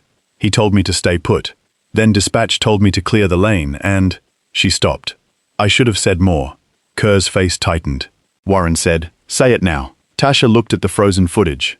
The man in the blue shirt wasn't standing like a passenger. He was waiting on the old man's side. When my bus came in, everybody moved. He used that. I saw his hand go down. Then Mr. Hayes moved. Did Mr. Hayes chase him? No. Strike him? No. Take the briefcase? No. Touch the briefcase? Tasha shook her head. No. That's what stuck with me. The old man almost dropped it, and Mr. Hayes stopped himself from helping, like he knew how it would look. Kerr looked down. The phrase had returned from another mouth. How it would look. This time, it did not sound like calculation. It sounded like survival. Warren asked, "Why didn't you insist at the scene?" Tasha's grip tightened on her cap. Her eyes went to Kerr, then away. Because everybody had already picked a version. The office did not move. Tasha added softer, "And I need my job." Marion's face changed. Not pity, recognition. The kind of recognition that understood systems did not silence people only with threats. Sometimes all they had to do was make truth feel expensive. Warren nodded. "You'll provide a written statement, and no one from transit retaliates against you for it." "I'll make that part of the record." Tasha blinked. "Thank you." Malcolm looked at her then. Only once. It was enough. The next file came from the interior bus camera. It showed the same event through the windshield, wider and lower. The audio was muffled, But the timing was clear. Bus brakes. Air release. Caleb's reach. Malcolm's step. Dana's voice beginning only after the block. Warren had Kerr play Dana's video beside the full footage. Partial on the left, complete on the right. The difference was brutal. On the left, Malcolm appeared as sudden force. On the right, Caleb appeared as intent. Dana's clip had not lied exactly. That was the poison. It had simply arrived too late and spoken too soon. Warren said, "Get Ms. Mercer's original file, not the upload. We need metadata." The young officer nodded and left. Kerr said, "Captain, she may argue she believed she was documenting a threat." "She may be right," Warren said. Kerr looked surprised. Warren kept his eyes on the paired videos. "Belief is not the same as truth. We will document both." Harold looked at the screen. "I want that correction public." Warren turned. "We can clear Mr. Hayes officially." "No," Harold said. "Not only officially, publicly. That video is public." Kerr said, "Mr. Whitmore, the department has procedures." Harold's head turned slowly. He was old. He was shaken. He was seated. But the room remembered, all at once, that he was also a man whose name opened phones upstairs. "Your procedures put him in that chair," Harold said. Kerr went still. Warren did not save him from the sentence. Marion opened her folder. "I also have a timeline," she said. "Mr. Whitmore and I exited the brokerage building at 9:02. Caleb Voss appears on exterior footage across the street at 9:04. He follows the same block pattern for 8 minutes. I requested the building security clip while we were completing the filing." Kerr looked at her. "You requested private security footage?" "Yes." "Before coming here?" "Yes." "Why?" "Because Mr. Hayes asked you to check a camera, and you did not." The room went quiet again. This time even Warren looked down, not because he disagreed, but because the sentence had hit the department as a whole. Marion placed a printed still on the desk. Caleb, outside the brokerage building. Same coat, same messenger bag. Looking not at the traffic light, at Harold. Warren picked it up. "Good work." "It should not have required my work," Marion said. Warren accepted that. "No," he said. "It should not have." Kerr's radio chirped. He stepped aside, listened, then looked toward Warren. "Officer Daniels says Voss is asking if he's free to go. He says he has a meeting." Harold gave a dry laugh that hurt his chest. "A meeting." Warren looked at Kerr. "Tell Daniels to ask him what bus he was taking." Kerr waited. And why he never looked at the route board? And why his statement says Mr. Hayes attacked without warning when 2 cameras show his hand moving first? And why his fingers appear to be on the latch side of Mr. Whitmore's case? Kerr nodded. "Yes, sir." He turned to go. Warren stopped him. "Officer Kerr." Kerr looked back. "You ask questions now. You don't protect your first assumption." The words struck cleanly. Kerr held them as well as he could. "Yes, sir." He left. For a moment, the office had fewer uniforms than truths. Harold leaned back in the chair, drained. Marion watched him carefully. Tasha stood near the door, still holding her cap. Malcolm remained by the wall. Warren looked at him. "You want to sit?" "I'm fine." "You were right." Malcolm did not respond. Harold turned toward him. "Mr. Hayes." Malcolm looked at him. "I am sorry," Harold said. "Not only for leaving, for not being strong enough to make them hear me before they took you." Malcolm's face stayed quiet, but the room felt the sentence touch him. "You were in medical distress," Malcolm said. "I was still the man they would have believed." That was the truth Harold had carried in with him, not the briefcase. The knowledge that his voice, weak as it had been, would have had more room than Malcolm's steady one. Malcolm looked at the old man for a long moment, then he said, "You came back." Harold nodded once. It was not forgiveness. It was not absolution. It was the beginning of a repair small enough to be honest. The young officer returned with another report. "Captain, preliminary on the latch. Partial print on the lower brass edge, not Mr. Whitmore's thumb placement. We're running it against Mr. Voss if he consents, or if you authorize based on probable cause." Warren looked at the screen, then the brokerage still, then the bus footage. Probable cause is no longer the issue. He took the report. "Get it authorized." The young officer left again. Tasha exhaled quietly, as if she had been holding her breath for half an hour.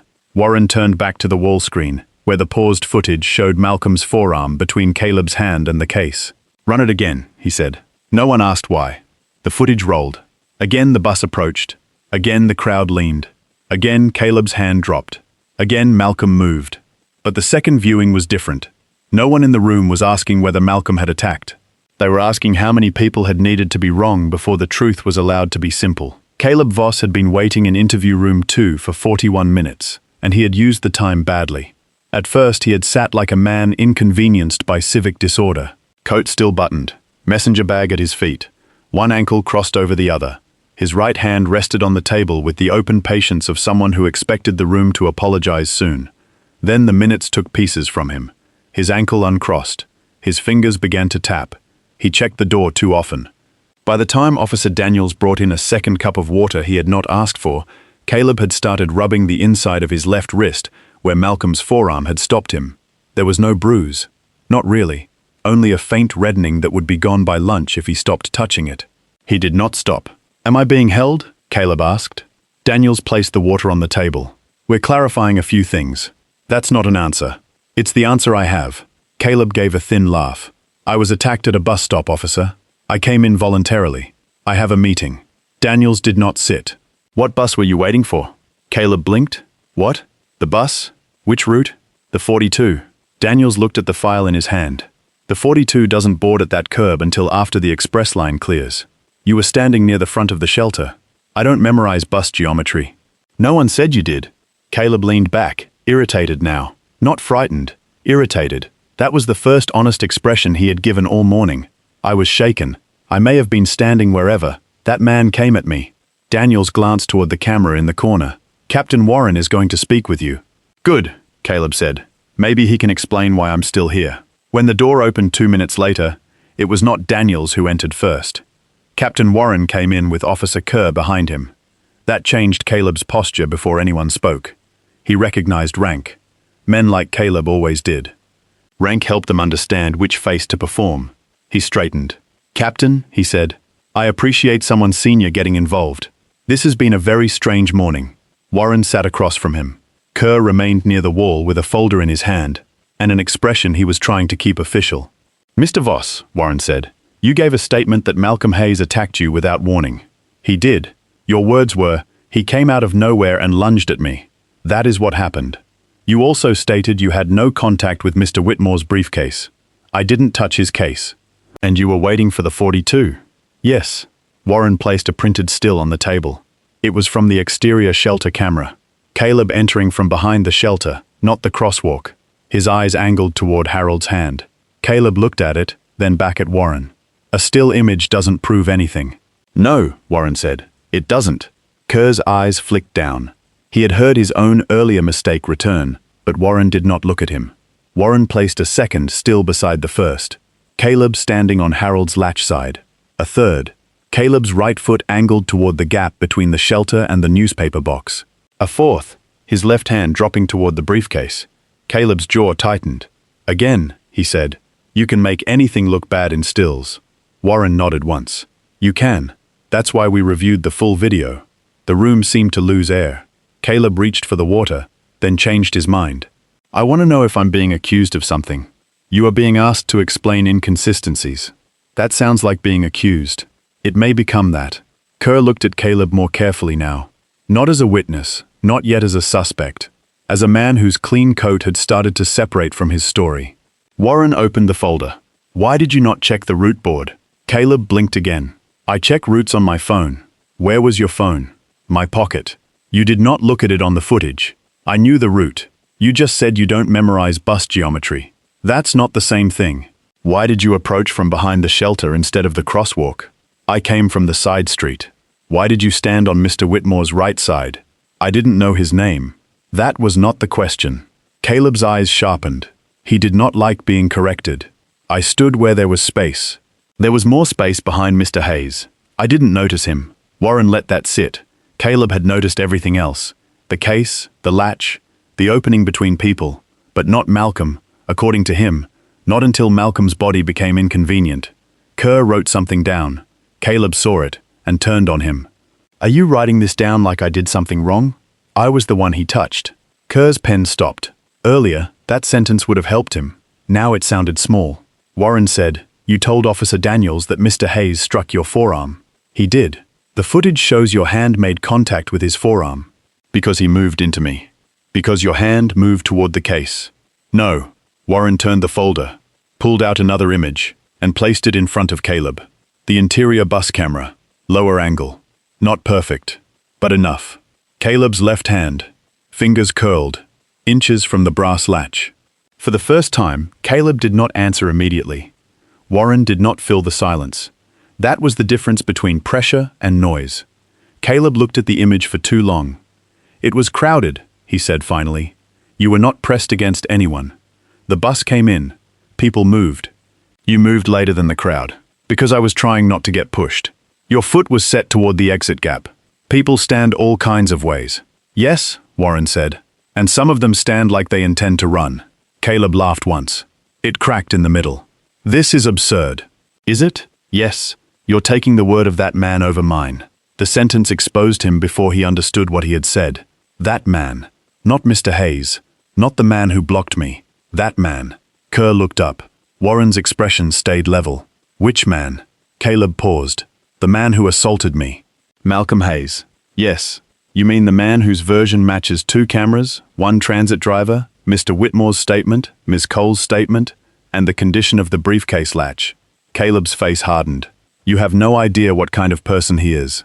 Kerr shifted against the wall. The old reflex in him tried to move, tried to accept the sentence as useful, tried to let suspicion find its old home. But Captain Warren was in the room, and evidence was on the table. Warren said, "We are not discussing what kind of person you believe Mr. Hayes is. We are discussing what your hand did." Caleb looked at the door, a small glance. Too small for panic, too large for innocence. Warren saw it. Were you expecting someone? No. Do you need to call anyone? My attorney. If this continues. That is your right. Then I want an attorney. Warren closed the folder. Interview stops here. Caleb seemed relieved too quickly. Warren stood. But you are not free to leave. Caleb's relief died. On what basis? Attempted theft of property from an elderly victim, false statement to police, and pending review of conspiracy to commit theft, depending on who sent you. No one sent me. Warren looked at him. I did not ask who yet. Caleb's mouth closed. Kerr saw it. A small thing. A door opening inside the lie. Warren turned to him. Officer Kerr, have Daniels process Mr. Voss. Preserve his bag and outerwear. Request authorization for prints against the latch. If he invokes counsel, we stop questioning. Evidence continues. Yes, sir. Caleb stood halfway. You can't arrest me because a rich old man changed his story. Warren turned back. Mr. Whitmore did not change his story. He finally had enough oxygen to finish it. The sentence struck harder because it was plain. Caleb sat down. This time he looked less like a commuter. Outside interview room 2, Kerr stood in the hallway with the folder pressed against his side. He had wanted a clean morning, a witness video, a restrained suspect, a few answers that arranged themselves into procedure. He had not wanted an old briefcase, 2 camera angles, a bus driver with a conscience, a secretary who built timelines faster than officers requested them, and a captain who had looked at Malcolm Hayes as if the man carried a history Kerr had been too careless to read. Through the narrow window, Caleb stared at the table. Kerr watched him for 2 seconds, then Warren stepped beside him. Say it, Warren said. Kerr looked at him. Sir, what are you thinking? Kerr's first answer was ready. It had all the right words. Ongoing investigation, conflicting accounts, developing evidence. Warren waited past it. Kerr looked through the glass again. I believed the part that arrived easiest. Warren did not soften. Yes, Kerr swallowed. The clip made Hayes look, don't. Kerr stopped. Warren's voice stayed low. The clip did not make him anything. The clip began late. You made the rest. Kerr looked down. For a moment, the hallway gave him nowhere to hide. Not behind procedure, not behind witness statements, not behind concern. What happens now? Kerr asked. With Voss? With Hayes? His name is cleared in the report, immediately. Kerr nodded. And the department corrects the public record before the public lie becomes permanent.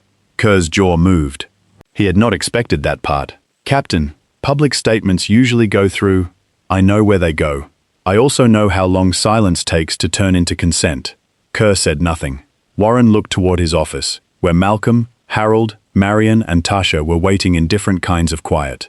You want to know why I respect him? Warren asked. Kerr did not answer. Warren told him anyway. Because men with his training can do a great deal of damage when they want to. He chose the smallest movement that would stop the harm. You looked at that restraint and called it suspicious. Kerr's face tightened. Warren's voice lowered. That is not an error I want repeated in this building. No, sir. No. Not no, sir. Understand it. Kerr nodded once. I understand. Warren looked at him long enough to make clear that understanding would have to prove itself later. Then he walked back to his office. The office had changed again. Tasha Reed sat near the door with a cup of water she had not touched. Marion Cole stood beside the desk, reviewing her written statement. Harold sat with the briefcase close to his chair, one hand resting on the handle, as if the object had become both wound and witness. Malcolm stood near the wall. Still, Warren entered. Mr. Voss has requested counsel, he said. Questioning has stopped. He is being detained on probable cause for attempted theft and false statement pending formal processing. Harold closed his eyes. Marion exhaled once. Tasha's shoulders lowered. Malcolm did not move. Warren looked at him. Mr. Hayes, based on the available evidence, witness statements, and video review, you are not a suspect in this matter. Kerr entered behind him in time to hear the sentence. It landed on the room, with the weight of something that should have been obvious before it became official. Malcolm nodded. Am I free to leave? Yes. No pause. No right now. No, not at this time. Just yes. That word made the room feel larger. Harold pushed himself to his feet before Marion could stop him. Mr. Hayes. Malcolm turned. The old man stepped forward slowly. The briefcase remained by the chair. For once, he did not carry it as if the whole world depended on his grip. I owe you more than thanks, Harold said. No, sir. Harold's face folded with frustration. Yes, I do. Malcolm held his gaze. You owe the truth. You gave it. That is not enough. It is what was missing. The sentence stopped Harold. Marion looked down at the folder in her hands. Kerr looked at the floor. Warren watched without interrupting. Harold's voice dropped. I left you there. You were sick. I was believed before I spoke. You were doubted after you explained. Malcolm did not answer quickly. Some truths did not need agreement. Agreement made them smaller. Finally he said, Then make sure the correction is not quiet. Harold nodded. That was the first thing Malcolm had asked of him. Not money, not reward, not gratitude. Correction. The room understood the difference. Warren said, The department will issue an official clarification once processing is complete. Malcolm looked at him. With my name? Warren paused. If you consent. With my name cleared, not my history used. Warren's expression changed. Respect again, but this time, with apology closer to it. Understood. Kerr looked up at the word history. He knew enough now not to ask. Marion said, Mr. Whitmore can also provide a public statement. Not about your service. About what happened. Malcolm nodded once. Sequence. Yes, Marion said. Sequence. Tasha stood then. Her cap was still in her hands. Mr. Hayes? He looked at her. I'm sorry I didn't push harder at the stop. You spoke when it counted. She shook her head. Late. Still counts. Tasha's eyes filled, but she did not cry. That would have been too easy. I saw him reach, she said. I should have said it before they put you in the car. Malcolm looked at her with a steadiness that did not absolve the system around her, but did not punish her for surviving inside it. Next time, he said, say it sooner. Tasha nodded. The line was not gentle. It was better than gentle. It trusted her to do better. Kerr turned toward Malcolm. For a second, everyone felt him preparing an apology. The room tightened around the possibility. Then Kerr seemed to realize that apology, if it came too early, could become another way of asking Malcolm to carry his discomfort. He changed course. Mr. Hayes, he said, I will amend the incident narrative to reflect the full sequence and remove suspect designation. Malcolm studied him. Do that. Kerr nodded. No forgiveness was offered. None was demanded. That made it cleaner. A young officer appeared at the doorway. Captain?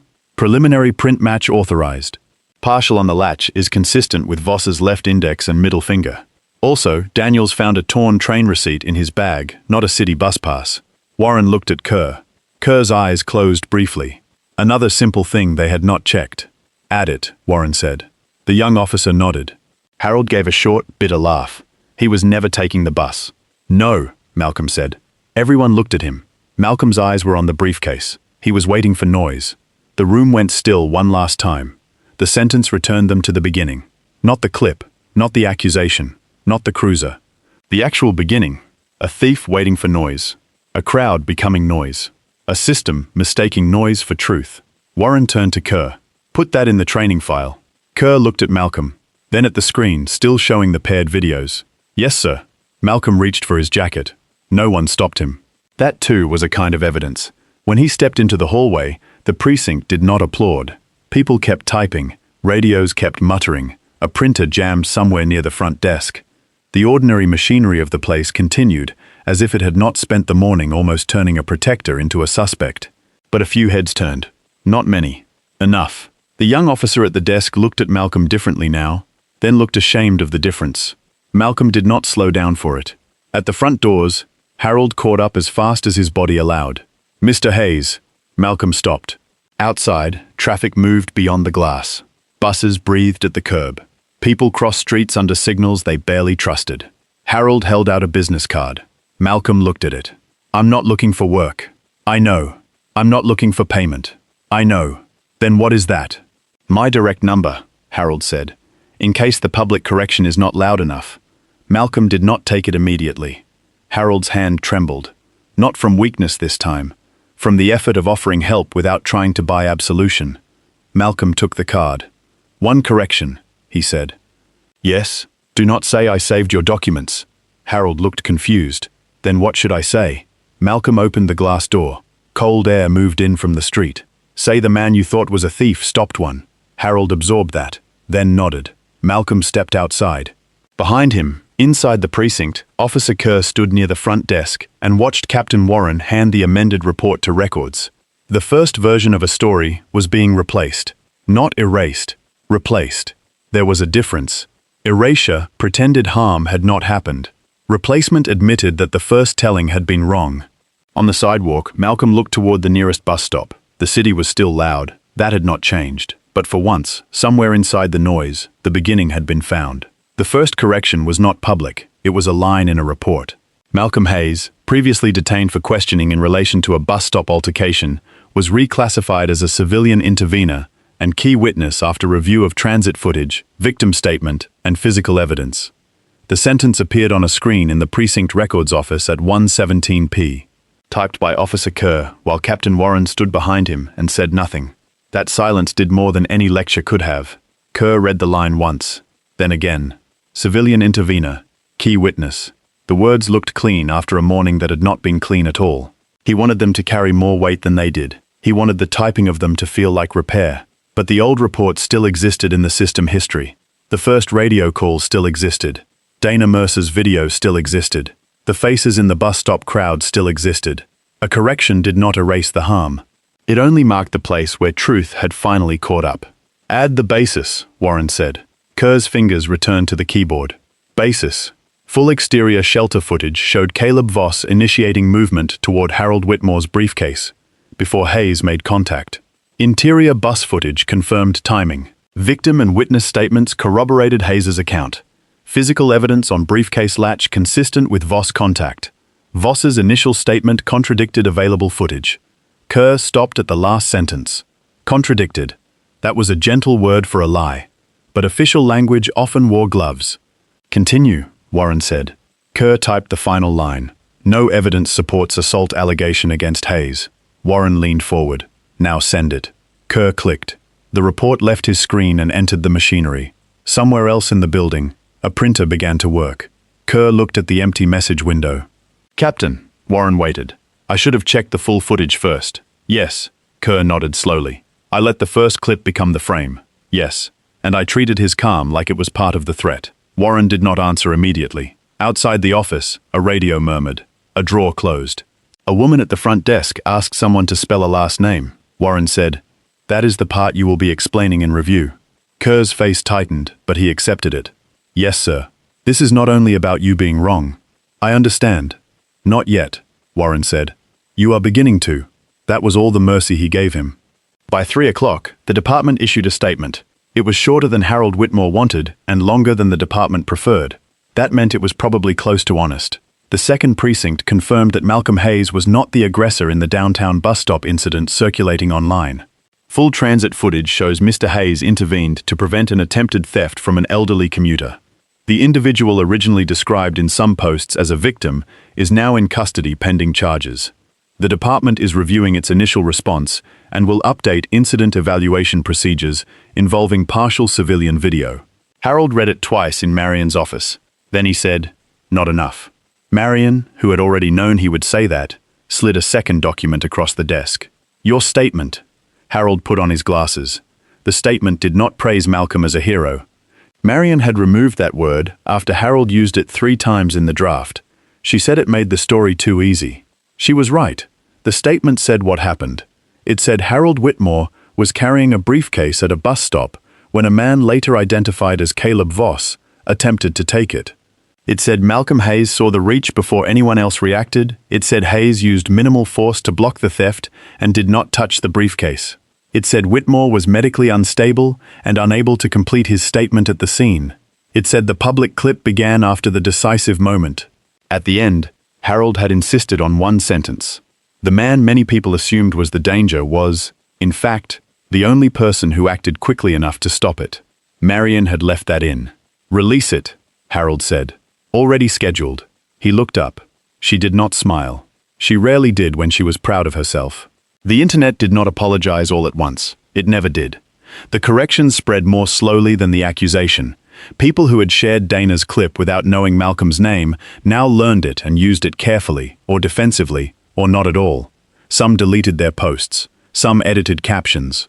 Some said they had only been concerned. Some said anyone would have thought the same thing from that angle. A few watched the paired videos and went quiet. Dana Mercer kept her original post up for 27 minutes after the police statement. Then the comments changed. "Where is the first part?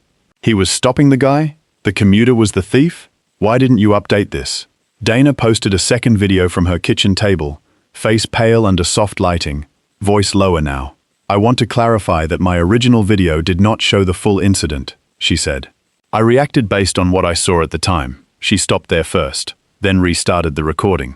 The second version was better. "My video started after Malcolm Hayes had already intervened. Full footage shows he was stopping an attempted theft. I contributed to a false impression, and I'm sorry." She did not cry. That helped. Tears would have made the apology about her. The city watched the new video with less hunger than the first. That was how people were. They loved certainty more than correction. But enough of them saw it. Enough for the old story to split open. At the Transit Authority office the following week, Captain Warren sat at the end of a long table with 3 transit supervisors, a legal counsel, Marion Cole, Tasha Reed, and Harold Whitmore. Malcolm was invited. He did not attend. He sent one sentence through Warren instead.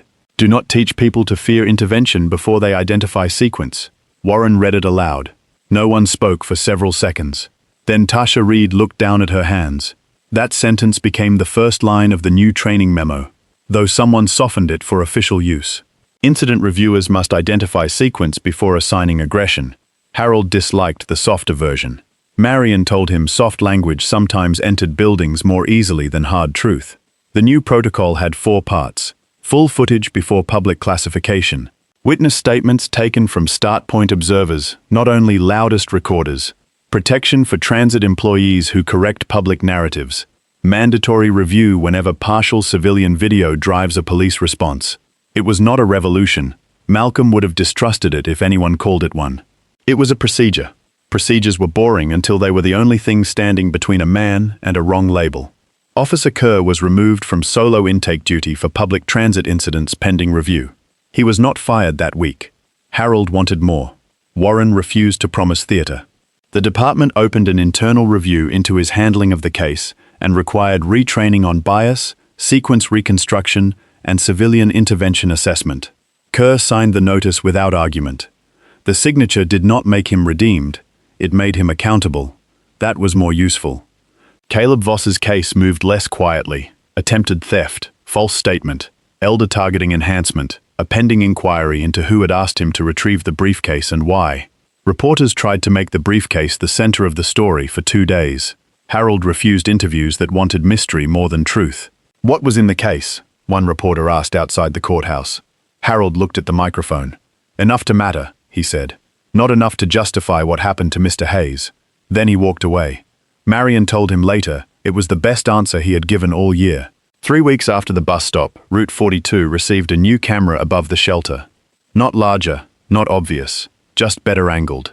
The old scratched shelter glass was replaced. A small printed notice appeared near the timetable. "For incidents at this stop, full sequence footage will be reviewed before determinations are made." Most people did not read it. That was fine. The notice was not there for most people. It was there for the next person the crowd might misunderstand.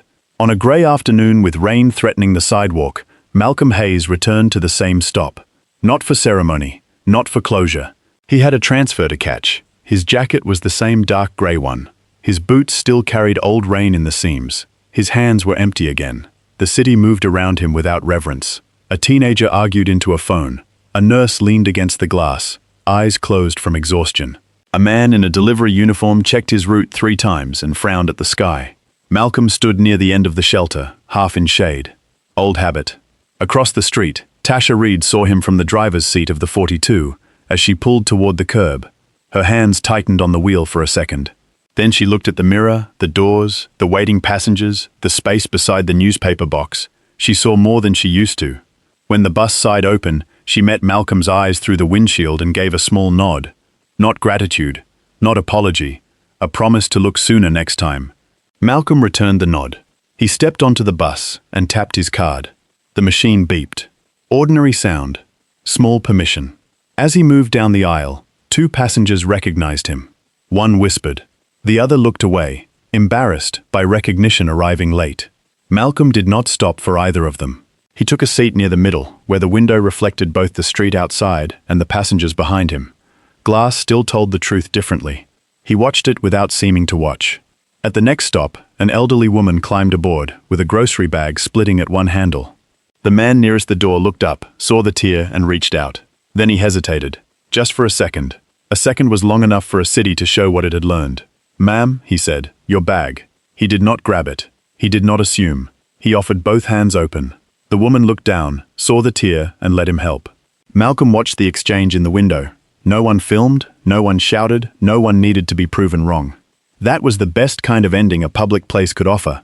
A small danger noticed early, a hand extended correctly, a room that did not turn help into threat. The bus pulled away from the curb. Rain began tapping against the glass. At the old stop behind them, the new camera kept recording. Not because cameras knew justice, they did not. But sometimes, if people were willing to watch from the beginning, a camera could keep the ending from lying. Malcolm leaned back as the city blurred into wet lines of grey and silver. He did not look victorious. He looked tired. He looked free. And for now, that was enough. If this story made you think about how quickly a crowd can mistake protection for danger, subscribe for more dad justice stories, where quiet fathers are judged too early, and the truth has to fight its way back to the beginning.